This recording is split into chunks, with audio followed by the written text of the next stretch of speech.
La dernière étape de la Vuelta, interrompue par des centaines de milliers de manifestants pro-palestiniens. Une image inédite. Pratiquement tous les jours, le Tour d'Espagne a été perturbé par des actions de militants. Ils dénoncent la présence de l'équipe Israël Premier Tech. La Russie a été bannie. Alors pourquoi avons-nous ce double standard? La Russie a envahi l'Ukraine. Israël envahit la Palestine. Aussi importante que puisse être la course cycliste du Tour d'Espagne, pour certains, ce qui se passe à Gaza est bien plus important.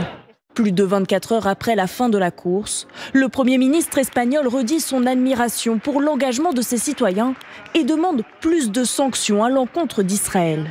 Je pense que les organisations sportives doivent se demander s'il est éthique qu'Israël continue de participer aux compétitions internationales. Pourquoi la Russie a-t-elle été expulsée après l'invasion de l'Ukraine et Israël ne l'est pas après l'invasion de Gaza ? Le ministre des Affaires étrangères israélien accuse le gouvernement espagnol d'avoir encouragé ces manifestants à sortir dans les rues. Un nouvel épisode de tension entre les deux pays. Les relations se sont dégradées dès mai 2024. Madrid reconnaît aux côtés de la Norvège et de l'Irlande l'État de Palestine. Israël décide alors de retirer son ambassadeur d'Espagne. Plus récemment, la semaine dernière, Pedro Sánchez annonce une série de mesures pour, dit-il, mettre fin au génocide. Parmi elles, un embargo sur les contrats d'armement avec Israël. Dès mardi dernier, une commande de 700 millions d'euros pour des lance-roquettes de conception israélienne est annulée.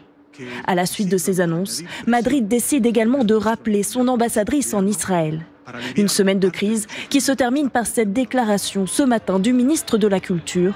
Si Israël participe à la prochaine édition de l'Eurovision, l'Espagne devrait boycotter l'événement.